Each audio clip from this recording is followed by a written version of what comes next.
Solid, liquid and gas. There are three states of matter.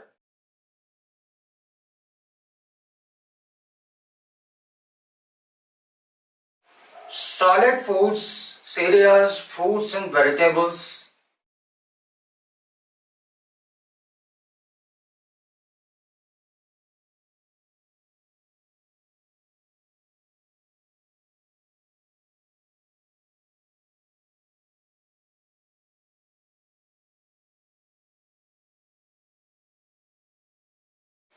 Liquid foods, water, milk, tea, soup, juices.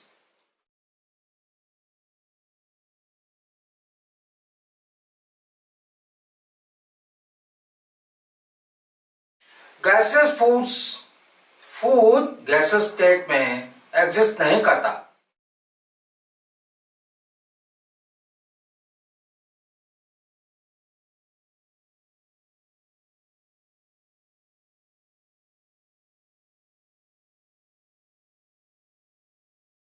लेकिन सम foods जैसे carbonated drinks में carbon dioxide dissolved in liquid state.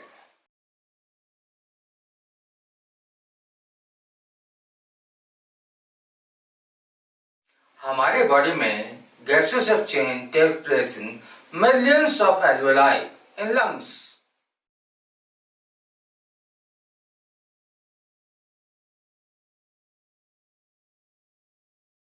हमारे lungs में oxygen moves from alveoli to capillaries and carbon dioxide moves from capillaries to alveoli. इस gaseous exchange से हमारी body को energy मिलती है.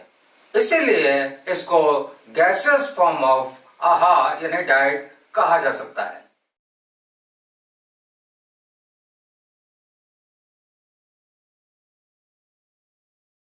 Conducting part of respiratory system की बात करें, हमारे nose, pharynx, larynx, trachea, bronchi, bronchioles से टर्मिनल ब्रोंकियोल्स तक कंडक्टिंग सिस्टम कहा जाता है. कंडक्टिंग सिस्टम के फंक्शंस की बात करें तो चार मेन फंक्शंस हैं. एयर को फिल्टर, वार्म और मॉइस्चर करना, और चौथा है लंग्स में एयर को कंडक्ट करना. में स्वेलिंग होने से, नैरोइंग होने से, एक्स्ट्रा म्यूकस के प्रोडक्शन से, एक्स्ट्रा म्यूकस के जमा होने से, एयर पाथवेज का ऑब्स्ट्रक्शन होना, एयर पाथवेज के ऑब्स्ट्रक्ट होने से गैसेस एक्सचेंज में डिफिकल्टी होना.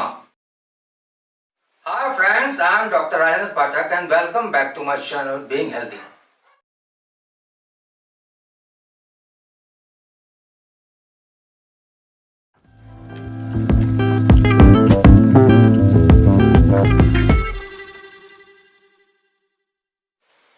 आज इस वीडियो में हम बात करेंगे अस्थमा यानी श्वास रोग के ऊपर. तो आइए शुरू करते हैं.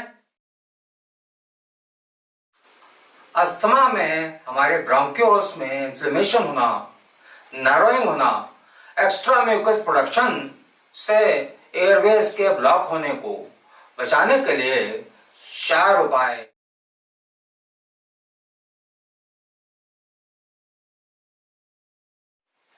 से बचाव के लिए हम अवॉइडेबल्स की बात करें,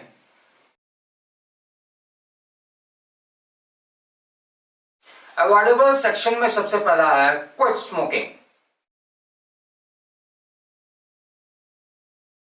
avoid smoke, tobacco, candles, fireworks को अवॉइड करना चाहिए. दूसरा है identify trigger factors and avoid them. तीसरा है avoid certain medications that trigger asthmatic attacks. Pen relievers, beta blockers को अपने डॉक्टर की सलाह से आप अवॉइड कर सकते हैं. चौथा है avoid contact with people with common cold and flu. पांचवा है avoid sprays and fragrances.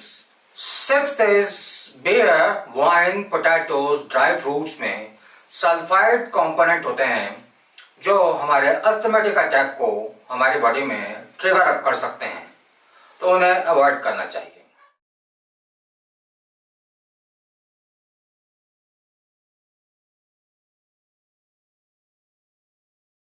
Asthmatic attack को अवॉइड करने के लिए डुएबल सेक्शन में हम बात करें तो सबसे पहला है wash your hands regularly.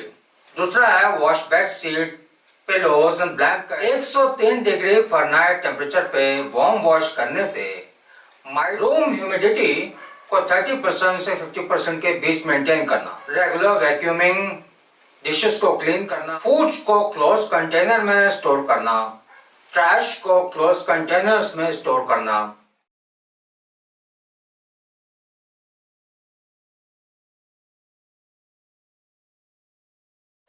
Pneumococcal disease से बचाव के लिए वैक्सीनेशन की बात करें, जिसमें सबसे पहला है pneumonia flu shots per year लेना।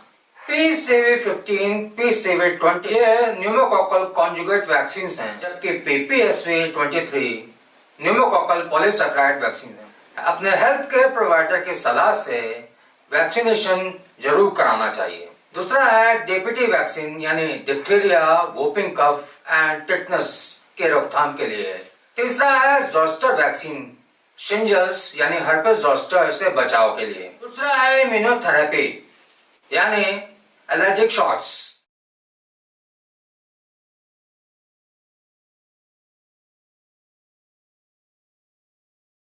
Immunotherapy में small doses of allergens are injected under the skin. Small doses of allergens are injected under the skin under regular schedule. Over time हमारी बॉडी इन एलर्जन से use to हो जाती है और allergen से expose होने पर रिस्पॉन्ड कम करती है।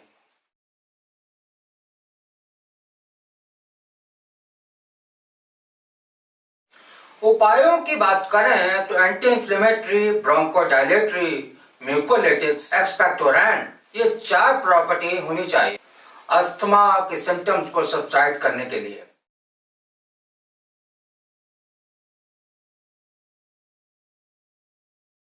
ऑप्शंस की अगर हम बात करें तो स्टेरॉइड इनहेलर। ओरल स्टेरॉइड्स के ज्यादा इस्तेमाल से ग्लूकोमा, डायबिटीज और ऑस्टियोपोरोसिस जैसी कंडीशन हो सकती हैं।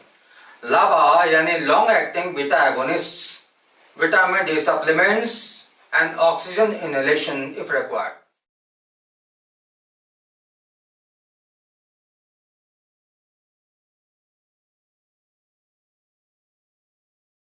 आयुर्वेद के अनुसार तमक श्वास यानी अस्थमा कफ दोष और पित्त दोष के इम्बैलेंस के कारण होता है।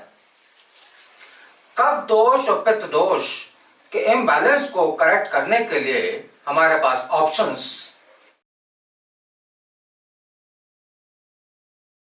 इसमें सबसे पहला है पूर्व कर्म में स्नेहन और स्वेदन।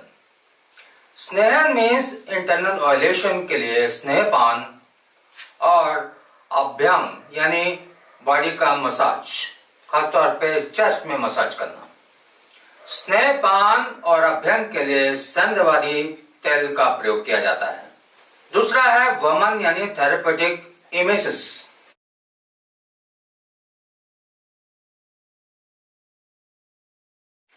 पिपली, सैंधव यानी रॉक सॉल्ट और हनी के साथ वमन। तीसरा है विरेचन यानी थेरेपेटिक प्रगेशन। जो पित्त के इम्बैलेंस को करेक्ट करने के लिए बेस्ट उपाय बताया गया है।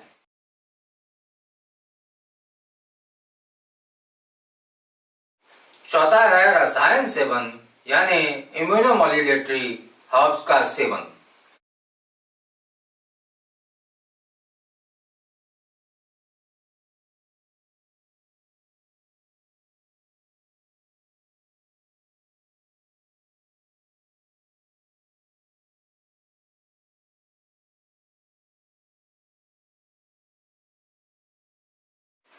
पांचवा है धूमपान यानी मेडिकेटेड हर्बल स्मोक इनहेलेशन।